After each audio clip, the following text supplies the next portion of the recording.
Right now, a single marine insurance actuary sitting at a desk in London has more immediate impact on the cost of your groceries than your local government. Which is pretty crazy to think about. It really is. I mean, that is the reality of a global system under unprecedented stress. We like to think of international crises as these distant, localized storms on a weather map, right? Yeah, events that happen over there while the rest of the world just goes about its business. Exactly. But we are officially living in an era where the atmosphere itself has fundamentally changed. It is a profound shift.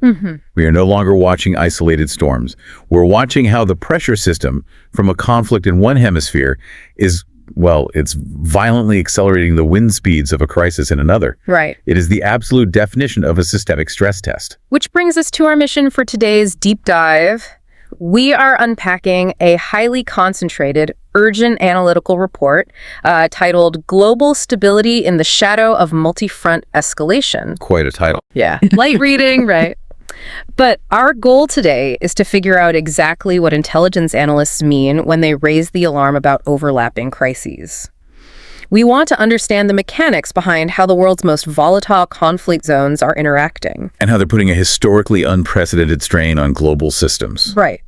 And because we are analyzing actively unfolding, highly charged situations, involving U.S., Israel, and Iran dynamics, plus the war in Ukraine, I want to frame our approach for you right up front. Yeah, that's important. Our goal today isn't to play politics, endorse a viewpoint, or, assign moral blame. We are strictly putting on our analyst hats to look at the structural mechanics of these conflicts impartially.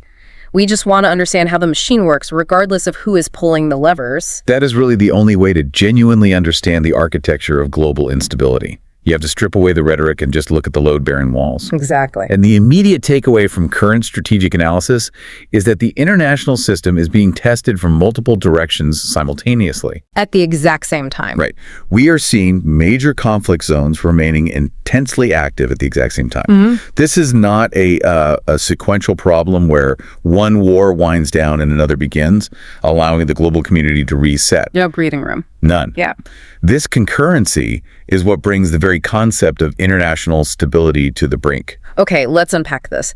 Because to understand how the entire system is being tested, we have to look at where the structural load is heaviest right now. The primary flashpoint. Right. Intelligence analysts are pointing to the U.S.-Israel-Iran conflict as the most acute flashpoint, specifically citing fresh missile exchanges and heightened military alerts. Yeah. But wait, let me push back a bit here. The Middle East has had missile strikes and military alerts for decades. It's like a dry forest, right? Tensions are the dry brush, and missile exchanges are the lightning strikes. That's a good way to look at it. So is the source suggesting that these specific, fresh missile exchanges represent a fundamental break from historical tensions? Or is this just an escalation of the usual pattern? Because they explicitly mention fears of a wider regional war. What's fascinating here is that the architecture of the engagement has fundamentally changed. For a very long time, the friction in this specific regional dynamic was heavily mediated through proxy actions. Oh, right, like funding other groups. Exactly. You had major states funding, training, or equipping smaller non-state armed groups to do the actual fighting for them. Which provided a built-in safety valve, right? It gave the major powers plausible deniability, or at least a political off-ramp, to avoid a direct state-on-state war. Yes. Proxies are, well, counterintuitively, they're a form of containment. Oh, that's interesting. But what analysts are highlighting right now is the shedding of those proxies. Yeah. When you see fresh missile exchanges directly involving sovereign territory and sovereign militaries, what we call direct kinetic exchanges, that crucial buffer zone just evaporates. It's just gone. Gone. The reason global leaders are issuing such urgent calls for restraint isn't just general anxiety. It is rooted in mathematical probability. The probability of a miscalculation. Precisely. When major, heavily armed state actors are firing directly at one another, the margin for error drops to zero. Because there's no middleman anymore. Right. A single missile bypassing an air defense system and hitting a civilian center or, a defensive retaliation, being misinterpreted on radar as an existential first strike that instantly triggers a massive automated military response. So the guardrails are just gone. Completely. Security experts are terrified of a wider regional war because those localized guardrails have been removed. We are no longer talking about skirmishes on a border. We're talking about drawing in sovereign nations with massive, highly advanced military infrastructures. And when major states drop those proxies and fire directly, the diplomatic buffer disappears. Yeah. And that sudden lack of a buffer is exactly why a localized fire in the Middle East immediately threatens to ignite a completely separate powder keg in Eastern Europe. Which is the terrifying part. Right. The analytical report we're looking at doesn't let us view the Middle East in a vacuum. It immediately pivots to the unresolved Russia-Ukraine war, delivering this chilling warning that these overlapping crises are creating dangerous international instability. Yeah, that phrase is key. I read that phrase, overlapping crises, and I picture a computer's central processor running out of RAM. You have a massive 4K video rendering in the background. You have 60 browser tabs open. You are running complex software. We've all been there. Right. Eventually, the fan starts screaming, the mouse cursor stutters, and the entire system just freezes. The computer physically cannot process another input. The RAM analogy is actually the perfect way to understand the geopolitical mechanism at play here. But wait, let me ask you. The text says these overlapping crises create dangerous international instability, but how are they actually overlapping? Are they physically overlapping on a map, or is the text implying they're draining the same finite global resources? If we connect this to the bigger picture, analysts aren't suggesting these wars are physically bleeding into one another geographically. Ukraine and the Middle East remain distinct theaters. Okay. The overlap is systemic.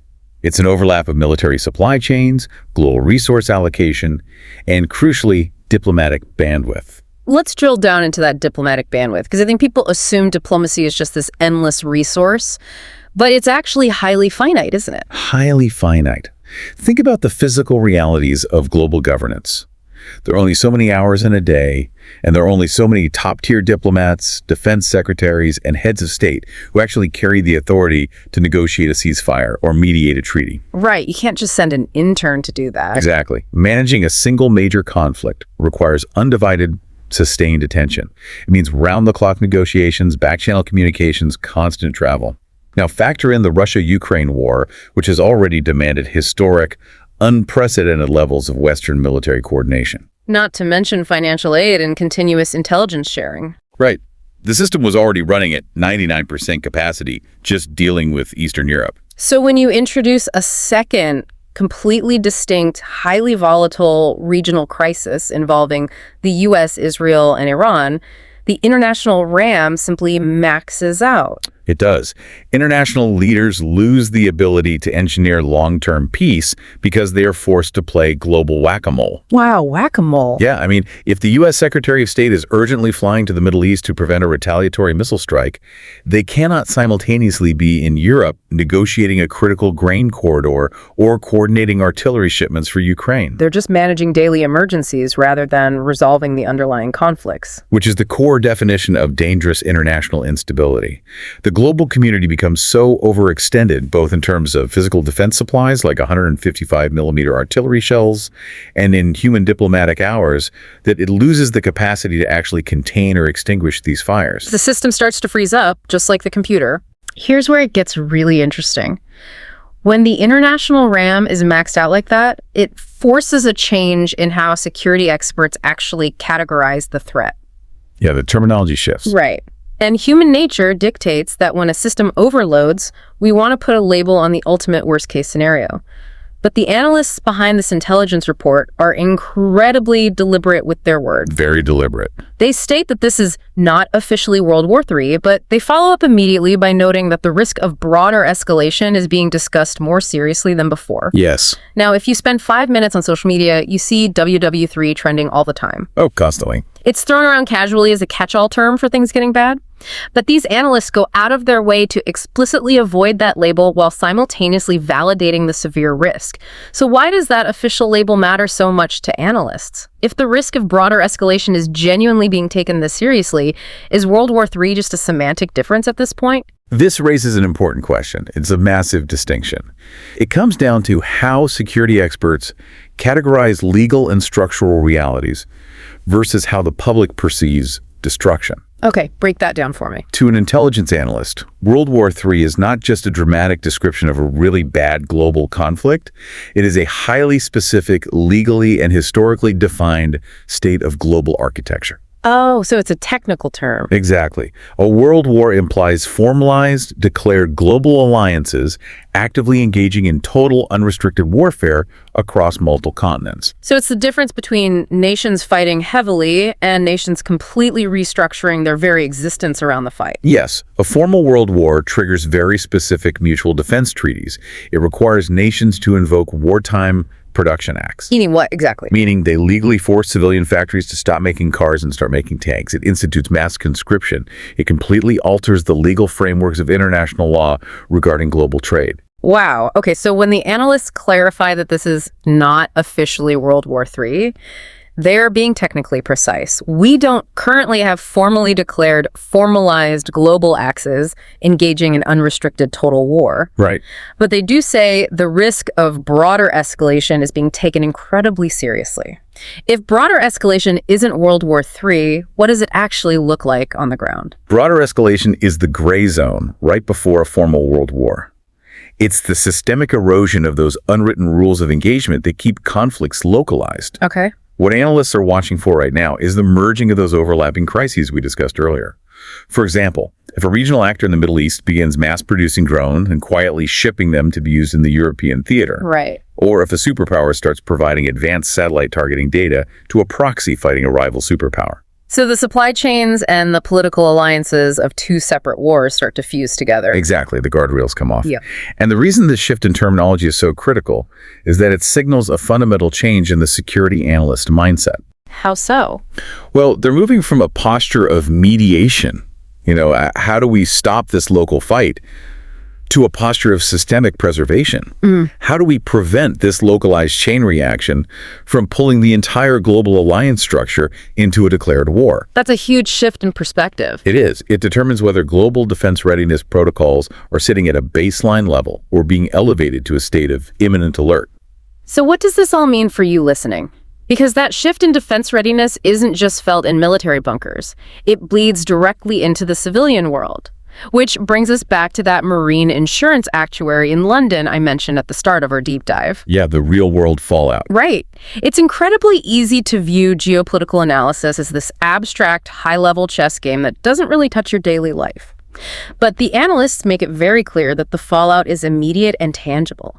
The report warns that energy markets, shipping routes, and diplomatic relations are all under severe pressure. Absolutely. Now, I like to think of this as throwing a boulder into a lake. The military actions, those are the splash. Right. But energy and shipping, those are the ripples that hit every single shoreline in the world. That's a great analogy. But the text also pairs preparing for possible fallout with urgent peace efforts. Are governments trying to drive with one foot on the gas and one on the brake here? How do these three specific pressure points, energy, shipping, diplomacy, translate to the fallout the text warns about? Well, let's look at how those ripples actually hit the shore, starting with shipping routes. The regions experiencing these acute conflicts sit adjacent to some of the most critical maritime choke points on the planet. Like the Red Sea. The Red Sea, the Strait of Hormuz, the Black Sea. Now, commercial shipping companies, they don't wait for one of their vessels to actually get hit by a missile before they react. I would hope not. Right. They are governed by insurance actuaries. The people calculating the exact mathematical risk of a catastrophe. Exactly. And those actuaries at syndicates like Lloyd's of London, they use real-time algorithms to adjust what is called a war risk premium. The second a state actor fires a missile near a major shipping lane, that premium spikes exponentially. If you have a massive container ship with a hull worth $100 million carrying $500 million in cargo, Yeah.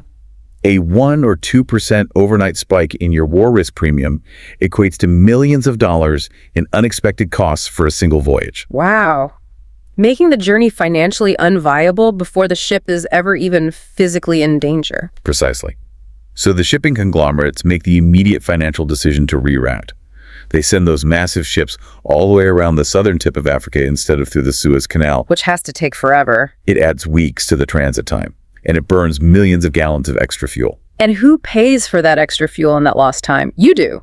The consumer. It ripples through the entire supply chain. It disrupts the delivery of critical components for manufacturing, it delays medical supplies, and it just generally raises the baseline cost of moving any physical item from point A to point B. So that is how a geopolitical conflict directly drives global inflation. Yes. And the mechanism is even faster when we look at the energy markets, because unlike shipping, where you have to wait for the boat to take the long way around, energy prices react to the mere psychological threat of a disruption. Right, because the Middle East and the region surrounding the Russia-Ukraine conflict are foundational to the global supply of oil and natural gas. Exactly. This is where commodity speculation acts as an accelerant.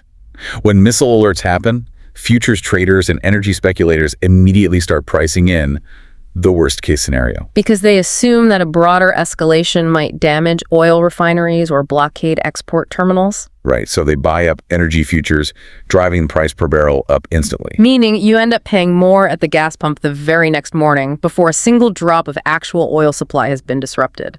The cost is driven by the anticipation of the crisis, not just the crisis itself. Which leads us to that difficult diplomatic tightrope you mentioned earlier from the intelligence report. The text notes that governments are simultaneously preparing for possible fallout while urgent peace efforts continue. Right, the one foot on the gas pedal and the other foot on the brake. It is the ultimate paradox of modern statecrafts. On one hand, a government has a fundamental fiduciary duty to protect its citizens and its economy. So, to prepare for that energy market fallout, a nation might start aggressively buying up millions of barrels of oil to fill its strategic reserves. Okay. To prepare for supply chain disruptions, they might increase defense spending and reposition naval assets to protect trade routes. But wait, if every major nation suddenly starts panic buying oil to fill their strategic reserves, doesn't that massive spike in demand drive the price of energy even higher? Yes, it does. The defensive preparation actually worsens the economic strain they are trying to avoid. That's incredible. And militarily, moving aircraft carriers into a region to protect shipping lanes, well, that can be easily interpreted by an adversary as an offensive escalation. So while defense ministries are preparing for the worst, their diplomats are frantically working back channels to de-escalate the tensions. They're desperately trying to engineer peace while simultaneously signaling to the world that they are ready for war. It's cognitive dissonance at a national scale. Exactly. But when you break down the mechanics like this, the chaos of the daily news cycle suddenly becomes legible. We started this deep dive looking at a very specific set of fresh missile alerts in the US-Israel-Iran conflict. We explored the mechanics of proxy warfare and why stripping away those proxies dramatically raises the mathematical probability of a catastrophic miscalculation. Yeah. From there, we connected that regional friction to the unresolved war in Ukraine, revealing how overlapping crises drain the finite RAM of global diplomacy and defense supply chains. We also unpacked the heavy semantics of the World War III label, understanding the legal and economic thresholds required to declare a total war, while acknowledging that the gray zone of broader escalation is already shifting global defense postures. And finally, we tracked the economic ripples. We looked at how algorithms in London insurance offices and speculation in energy markets translate a distant geopolitical maneuver into real-world inflation that hits your wallet long before the conflict ever reaches your shores. Right. Understanding these underlying mechanisms doesn't necessarily make the world a less dangerous place, but it transforms a terrifying blur of breaking news into a comprehensible map. It allows you to anticipate the pressure systems before the storm hits. Knowledge is the antidote to panic. Yeah. When you understand the why and the how behind the headlines, you become an active observer rather than a passive recipient of anxiety. I love that. Yeah. Legibility over panic. And as we wrap up today's deep dive, I want to leave you with one final lingering thought to mull over. We just talked about that incredible paradox of statecraft governments simultaneously preparing for the fallout of a wider war while urgently trying to negotiate peace. We discussed the massive momentum involved in that preparation. The stockpiling of strategic reserves, the shifting of military assets, the rewiring of global supply chains. Here is the question to ask yourself as you watch these events unfold. At what point does dedicating such massive, unprecedented resources to prepare for the worst-case scenario actually distract from the peace efforts meant to prevent it? That's the real question. Right. If a nation entirely restructures its economy and military posture to survive an inevitable conflict, does the preparation itself become a self-fulfilling prophecy? When you build the architecture for a war, it becomes incredibly difficult to resist using it. It is a profound structural trap. So the next time you see those dark clouds gathering on the global weather map, remember, you're not just looking for where the rain will fall, you're looking for where the pressure systems collide and how the entire global machine reacts to the strain. Thank you so much for taking this deep dive with us today. Keep questioning the mechanics, keep looking beneath the surface, and we will see you next time.